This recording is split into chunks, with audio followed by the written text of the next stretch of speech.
तपाईहरुलाई म आजको भिडियोमा चाहिँ सिकाउने छु फन्ट कसरी चेन्ज गर्ने, CSS मा आइकन कसरी राख्ने वेब पेजमा भनेर म हजुरहरुलाई सिकाउने छु। कृपया यो भिडियो चाहिँ अन्तिमसम्म हेर्नु होला। यो भिडियोलाई लाइक गर्नुहोस्, आफ्नो साथीहरुसँग शेयर गर्नुहोस् र मेरो YouTube च्यानललाई चाहिँ सब्स्क्राइब गरेर बेल आइकनमा क्लिक गर्नुहोस्।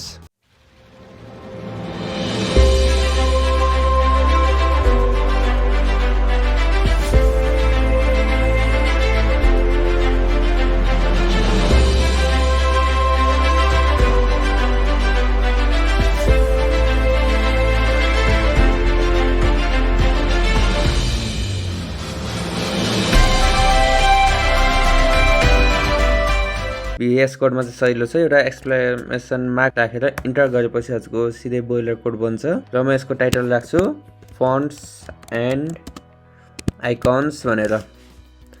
आजको भिडियोमा चाहिँ म तपाईहरुलाई यो टेक्स्टको फन्टहरु कसरी चेन्ज गर्ने र आइकनहरु कसरी राख्ने भनेर सिकाउने छु। र सुरुमा चाहिँ म एउटा टेक्स्ट राख्छु है, यसमा प्याराग्राफ ट्याग बनाएर राख्छु निकेश भनेर, स्टाइल ट्याग भनेर हेडको भित्र। यो चाहिँ इन्टरनल CSS को रूपले म यहाँ राख्छु स्टाइल। त्यसपछि यहाँ गएर पी राखे, पी ट्याग सेलेक्ट गरे सेलेक्टरबाट। र फन्टको गर्नको लागि चाहिँ पहिला हामीले फन्ट फ्यामिली भनेर लेख्नु पर्छ। के लेख्नु पर्छ रे? Font family. र यता हेर्नुहोस् त, यहाँबाट होला मैले टाइम्स न्यू रोमन, टाइम्स र सेरिफ भनेर चुज गरेँ। यसको मतलब चाहिँ के? यो चाहिँ सुरुमा चाहिँ हुन्छ टाइम्स न्यू रोमन भनेर आउँछ, अनि त्यसपछि यदि यो फन्ट छैन भनेपछि अनि टाइम्स भन्ने आउँछ, अनि यो टाइम्स पनि छैन भनेपछि अनि सेरिफ भनेर आउँछ। त्यसैले यो चाहिँ के हुन्छ भनेपछि अगाडिको चाहिँ प्राइमेरी हुन्छ। यदि सबैको ल्यापटपमा छ, कम्प्युटरमा छ, मोबाइलमा छ भनेपछि मात्र आउँछ। र सबै फन्टहरु चाहिँ सबैको मोबाइलमा हुन्छ भन्ने छैन, त्यही भएर यो चाहिँ सेफको लागि चाहिँ हामीले दुईटा राख्न पर्छ। म यसले सेभ गरेँ र यहाँ गो लाइभमा गएँ। यता हेर्नुहोस् त, फन्ट चेन्ज भयो नि। यहाँ पहिला कस्तो थियो र अहिले कस्तो छ। सरी, यो हाम्रो पहिलेदेखि यो नै रहेछ। र म यसको एकचोटि फन्ट चेन्ज गरेर देखाउँछु है। टाइम्स न्यू रोमनमै रहेछ फन्ट फ्यामिली। त्यसपछि यो फ्र्याङ्कलिन वाला म हजुरलाई देखाउँछु। फन्ट चेन्ज भयो नि। यता हेर्नुहोस् त, हो यो चाहिँ यही नै हो फन्ट फ्यामिलीको काम गर्ने। अब हामीले चाहिँ के पनि गर्न सक्छौँ भनेपछि गुगल फन्टमा गएर चाहिँ हामीहरूले सर्च पनि गर्न सक्छौँ, अरू वेबबाट राख्न सक्छौँ, जस कारणले तपाईँको केही पनि चेन्ज हुँदैन। एउटा राम्रो फन्ट छ उबुन्टु भनेर। र मलाई यहाँबाट राख्नलाई चाहिँ के गर्नुपर्छ भनेपछि पहिला म यसलाई क्लिक गर्छु। यसलाई क्लिक गरेर चाहिँ म यता तलतिर यता हेर्नुहोस् त, यहाँ देखाउँछ र म यहाँबाट एउटा कुनै चुज गर्छु। र यसलाई चाहिँ मैले के गर्नुपर्छ भनेपछि हामीले दुई तरिकाले राख्न सक्छौँ। ल फर इक्जाम्पल हामीले योबाट राख्नु छ भनेपछि यसलाई कपी गर्नुहोस् र आफ्नो कोड बेसमा गएर टाइटलको तल यो भनेर सेभ गर्नुहोस्। यदि हजुरको एक्सटर्नल CSS पनि राख्नु भएको छ भनेपछि CSS चाहिँ हजुरले यहाँ राख्न सक्नुहुन्छ। र त्यसपछि यो फन्टको फ्यामिलीको नाम के छ यो पनि कपी गर्नुहोस् र यहाँ पेस्ट गर्नुहोस्।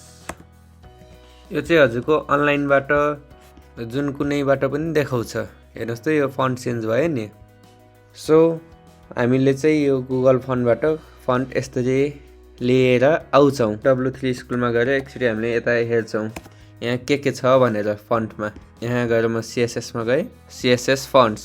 यसमा चाहिँ अब फन्ट वेब सेफ भनेको चाहिँ के हो भनेपछि अब सबैको कम्प्युटरमा नभएको हुनसक्छ, त्यसैले धेरै ठाउँ हुने सबै कम्प्युटरहरूमा चाहिँ हुने भनेको चाहिँ यो हो। त्यसपछि अब म यिनीहरूको बारेमा कुरा गर्छु है त। तपाईँहरूले यो फन्टहरू चाहिँ यता गुगल फन्टबाट राखेर गर्नुपर्ने हुन्छ। यहाँ एउटा अर्को तरिका पनि छ इम्पोर्ट भनेर। यो इम्पोर्ट चाहिँ सजिलो छ। हामीले सिर्फ यो कपी गर्छौँ र यहाँ कोडमा गएर चाहिँ सबैभन्दा सुरुमा राख्छौँ इम्पोर्ट भनेर स्टाइलको भित्र। त्यसपछि हामीले चाहिँ यो लिङ्कहरू चाहिँ युज गर्नु पर्दैन, हामीले सिर्फ इम्पोर्टबाट पनि काम गर्न सक्छौँ। हेर्नुहोस् त, भयो नि। यो चाहिँ यो हो। अब हामीले फन्ट फ्यामिलीमा के गर्न सक्छौँ? फन्टको साइज चेन्ज गर्न सक्छौँ। फन्ट फ्यामिली भयो, फन्टको वेट गर्न मिल्यो, स्टाइल चेन्ज गर्न मिल्यो, डिस्प्ले चेन्ज गर्न मिल्यो। फन्ट साइजमा चाहिँ म राख्छु। अब हजुरले लार्ज पनि राख्न सक्नुहुन्छ अथवा हजुरले यहाँ 70 पिक्सल भनेर पनि राख्न सक्नुहुन्छ। यो चाहिँ यो हो फन्ट साइजको बारेमा। तपाईहरुले यहाँबाट हेर्न सक्नुहुन्छ धेरै फन्टहरू छ। हजुरले यो मन परेन भनेपछि हजुरले धेरै चेन्ज पनि गर्न सक्नुहुन्छ। तपाईहरुलाई मन परेको फन्टहरू युटिलाइज गर्न सक्नुहुन्छ। फन्ट भन्नाले कस्तोलाई पनि भनिन्छ भनेपछि हाम्रो एउटा लेटरहरूलाई चाहिँ मान्छे सम्झिनुहोस् एज हजुरले चाहिँ अब आफ्नो गर्लफ्रेन्ड बोयफ्रेन्डलाई सम्झिँदा हुन्छ। र यो फन्टलाई चाहिँ के सम्झिनुहोस् भनेपछि एउटा लुगा ड्रेसअप अथवा फ्यासन, जस कारणले अब कुनै कपडामा राम्रो देखिन्छ कुनै कपडामा राम्रो देखिँदैन, लाइक द्याट स्टाइलहरू हो फन्ट चाहिँ। तपाईहरुलाई मन परेको चाहिँ हजुरले चुज गर्न सक्नुहुन्छ। अनि वेबसाइटमा चाहिँ हामीहरुले म्याक्सिमम पनि 2 वटा भन्दा धेरै चाहिँ युज गर्नु हुँदैन। जति थोरै फन्ट राख्यो त्यति धेरै नै हाम्रो वेबसाइट राम्रो देखिन्छ। हजुरले बुझ्नुभयो हैन? त हामी यहाँ फन्ट अब स्टाइल हेर्छौं। फन्ट स्टाइल अब यसमा हामीले अब के राख्न सक्छौं त? यो नर्मल चाहिँ हाम्रो डिफल्ट नै हुन्छ। अब मैले यहाँ इटालिक राखे भनेपछि यो फन्टको स्टाइल यो अलिकति ढल्के हो नि, यो चाहिँ ढल्किन्छ यो स्टाइलमा चाहिँ। अनि एउटा अर्को छ अब्लिक भनेर, PLIQUE अब्लिक। यता हेर्नुहोस् त के चेन्ज भयो, यो नि त्यस्तै ढल्केको छ नि। यो फन्ट स्टाइल चाहिँ यो हो। अब हामी हेर्छौं फन्ट भेरिएन्ट। अब यसमा चाहिँ के हुन्छ हजुर हेर्दै जानुहोस् है त। फन्ट भेरिएन्टमा नर्मल राखे, केही चेन्ज भयो? यहाँ केही पनि चेन्ज भएन। स्मल क्याप्स भनेर राखे, यता हेर्नुहोस् त के भयो, लेटरहरू स्मल क्याप्समा त गए बट सबै उसमा ठुलो क्यापिटलाइजमा। बुझ्नुभयो नि? यो हजुरले धेरै प्र्याक्टिस गर्नुपर्ने हुन्छ। यसमा के छ भनेर हजुरले यो W3 स्कुल्सबाट हेर्न सक्नुहुन्छ। र यहाँ अर्को छ फन्ट वेट भनेर। हामीले फन्ट वेटमा अब यसले चाहिँ के गर्छ है, मैले यहाँ 700 राखेँ, यसलाई मोटो बनायो हैन? सो तपाईहरु देख्न सक्नुहुन्छ। त्यही भएर यसमा चाहिँ यो हुन्छ फन्ट वेटमा चाहिँ। अब हजुरले डाइरेक्ट बोल्ड पनि लेख्न सक्नुहुन्छ। यो बोल्डमा गयो। अब हामी हेर्छौं CSS आइकन्स भनेर। अब हामीले आइकन्स चाहिँ कसरी राख्ने तपाईहरुले देख्न सक्नुहुन्छ धेरैमा चाहिँ, धेरै वेबसाइटहरुमा। ल फर इक्जाम्पल यो युट्युबकै कुरा गरौँ। यहाँ आइकन छ एउटा, यहाँ मेरो फेसबुक एकाउन्टको आइकन छ, यसमा क्लिक गर्यो भने फेसबुकमा जान्छ। अब यिनी चाहिँ हामीले कसरी राख्न सक्छौं त? यसको लागि चाहिँ अब हामीले चाहिँ गुगलकै छ आइकन्स भनेर, fonts.google.com मै यहाँ आइकन्स भनेर छ। यसमा अब आइकन कसरी राख्ने? ल मलाई यो सर्चको आइकन राख्नु छ भनेपछि चाहिँ यो अघि नको जस्तै हामीले यहाँबाट राख्न सक्छौं। सो फर इक्जाम्पल मैले यहाँबाट यो लिंक कपी गर्नुपर्छ सुरुमा, त्यसपछि आफ्नो कोडमा गएर यो लिंकमा चाहिँ पेस्ट गर्नुपर्छ। अनि यहाँ पेस्ट गरेपछि चाहिँ अब हामीले आइकन पनि राख्नुपर्छ।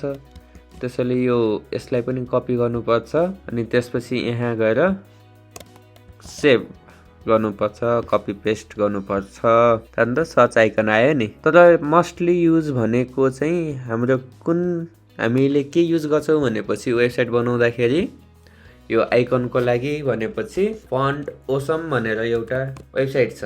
हामीले चाहिँ यो फन्ट ओसममा जान्छौं र यहाँबाट हामीले चाहिँ सुरुमा स्टार्ट फर फ्री, म चाहिँ यो तल डिस्क्रिप्सनमा पनि राख्ने छु, तपाईहरुले त्यहाँबाट नि जान सक्नुहुन्छ फन्ट ओसममा। ल सुरुमा चाहिँ अब हामीले यहाँ आफ्नो वेबसाइट राख्नुपर्ने हुन्छ। वेबसाइट भन्नाले नि जीमेल एकाउन्ट, हजुरको मेल एकाउन्ट राख्नुपर्ने हुन्छ। त्यसपछि यहाँ सेन्ड किट कोड गर्नुपर्छ अनि त्यसपछि यहाँबाट हजुरलाई जान्छ कोड पठाउँछ, भेरिफिकेसन गर्नुपर्छ। अनि त्यसपछि हामी यहाँबाट गएर गुगल खोलेर पहिला हजुरले जीमेल खोलेर यहाँबाट कन्फर्म यो इमेल एड्रेस गर्नुपर्छ। त्यसपछि चाहिँ हामीले यहाँ पासवर्ड राख्नुपर्छ।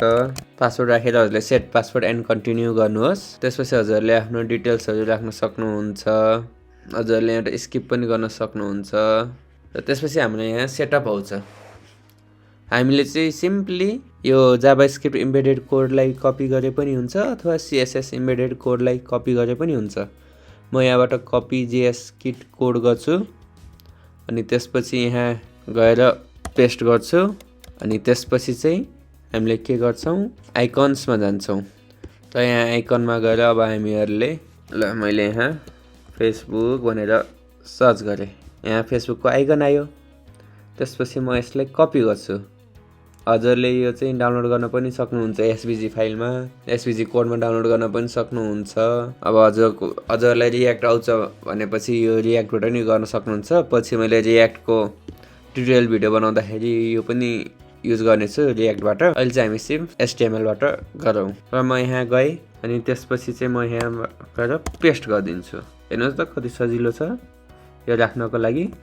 अनि त्यसपछि म यहाँ गएर यहाँ फेसबुक आइकन आयो। ल अब हामी यसलाई लिङ्क गरेर देखाउँ है त। एउटा यसलाई क्लिक गरेर फेसबुकमा जाने। लिङ्क ट्याग अनि त्यसपछि यहाँ राखौँ facebook.com। यो कोडलाई चाहिँ यहाँ भित्र राखिदिउँ कमान्ड बी। यसलाई चाहिँ म यहाँबाट हटाइदिन्छु। यहाँ सेभ गरेँ। त्यसपछि यता हेर्नुहोस् त यहाँ गएर फेसबुक ओपन हुन्छ।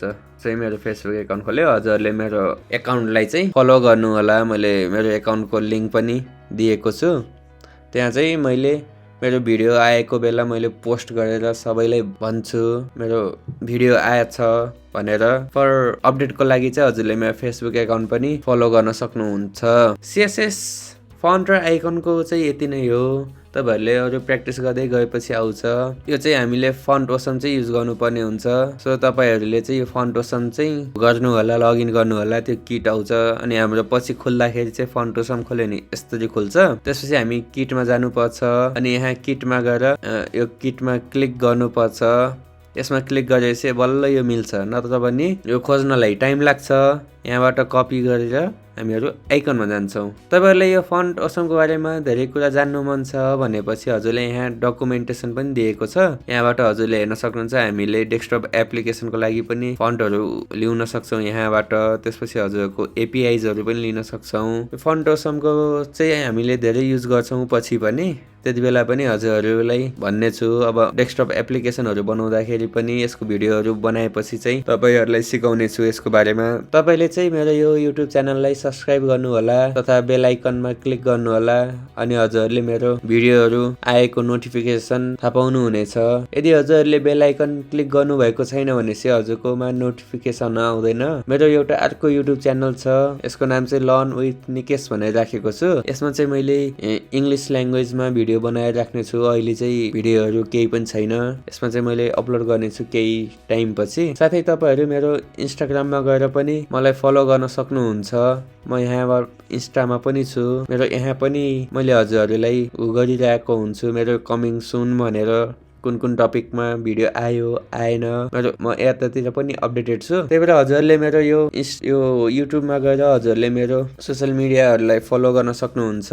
त्यसपछि त्यहाँ भएको कमेन्ट पोस्टमा कमेन्ट गर्न सक्नुहुन्छ अथवा मलाई मेसेज पनि गर्न सक्नुहुन्छ हजुरले केही बुझ्नु भएको छैन भनेपछि। अनि हजुरले मेरो यो भिडियोमा कमेन्ट पनि गर्न सक्नुहुन्छ। मेरो प्लेलिस्ट बनाएको छु। यो प्लेलिस्टमा गएर पनि हजुरले हेर्नु होला, यसमा सेभ गर्नु होला। अब केही टाइम पछि मैले बीसीए को 6 सेमेस्टरको भिडियोहरु पनि लिएर आउने छु। तपाईहरु यदि बीसीए पढ्नु हुन्छ अथवा तपाईहरुले चाहिँ बीसीए कोर्सको लागि इन्ट्रेस्टेड हुनुहुन्छ भनेपछि तपाईहरुले मसँग कन्ट्याक्ट गर्न सक्नुहुन्छ। कुन कलेज राम्रो छ छैन भनेर हजुरले मलाई सोध्न सक्नुहुन्छ। अथवा हजुरले कुनै सीएसआईटी कोर्सहरु पढ्न मन लागेको छ, के छ त्यसको अवस्था के छ, यो नेपालमा आईटी कोर्सहरु के कस्तो छ त्यसको बारेमा बुझ्न पनि सक्नुहुन्छ मसँग।